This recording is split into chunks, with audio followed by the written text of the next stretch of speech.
L'Éternel est ma lumière et mon salut. De qui aurais-je crainte? De qui aurais-je peur? Il est le rocher, le refuge de ma vie. C'est le psaume 27, ça nous parle de peur.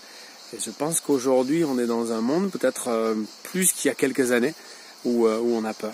De toute façon, tous les êtres humains ont peur. On a peur de la mort, on a peur du regard des autres, on a peur d'être trahi, on a peur des araignées parfois ou de la nuit. Il y a plein de choses qui peuvent nous faire peur et qui sont parfois irrationnelles. Il n'y a pas de raison d'avoir peur. Mais il y a plein de choses qui nous font peur et qui sont rationnelles. On a raison d'avoir peur. On a raison d'avoir peur de la mort. On a raison aussi peut-être, si ça commence à travailler notre cœur et notre tête, on a raison d'avoir peur de l'enfer, en tout cas d'être séparé définitivement de ceux que nous aimons, et peut-être même du Dieu qui nous a créés. Et toutes ces peurs peuvent peut-être nous mener à Dieu, et en nous menant à Dieu, on peut être libéré de nos peurs fondamentales, en tout cas des mauvaises peurs. L'Éternel est ma lumière et mon salut, de qui aurais-je crainte? Si l'Éternel est ma lumière et mon salut, si je donne ma vie à Dieu, si je deviens enfant de Dieu, si je comprends qu'il m'aime, eh bien les peurs fondamentales disparaissent. Celles qui paralysent ma vie, celles qui m'empêchent d'avancer, celles qui m'empêchent d'aimer. J'ai peur peut-être de me marier parce que j'ai peur d'être trahi.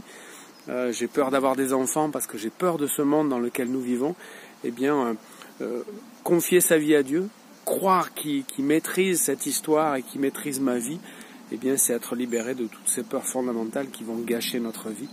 On a essayé de le dire aux jeunes pendant le camp Aquarium, le camp de la chorale d'enfants Aquarium.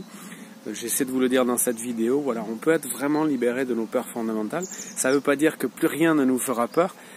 Il y a un jeune qui a dit, par exemple, un jeune de 14 ans, moi j'ai peur que Dieu me fasse vivre ce qu'il a fait vivre à Job, c'est-à-dire l'épreuve, la perte d'argent, la perte de ce que nous aimons et puis la perte de la santé. Donc Dieu peut permettre ça, et ça peut faire un peu peur, mais on est entre les mains de ce Dieu qui maîtrise tout et qui nous aime. Si on accepte, si on comprend que Dieu nous aime, je crois qu'on est vraiment libéré de nos peurs fondamentales et des mauvaises peurs qui peuvent gâcher nos vies. Donc c'est un message d'espoir. Même aujourd'hui en 2022, malgré la guerre, malgré le Covid qui est encore un peu là, ou la variole du singe, malgré tout ce qui pourrait nous inquiéter, Dieu voudrait nous libérer de nos peurs. Il voudrait vous faire comprendre qu'il vous aime et qu'il veut vous accepter, vous recevoir. Il veut votre vie, et une fois que vous donnez votre vie, eh bien vous êtes libéré des mauvaises peurs, de la peur fondamentale. On prie pour ça. On sait qu'il y a beaucoup de jeunes et de moins jeunes qui sont angoissés, qui sont paralysés par la peur.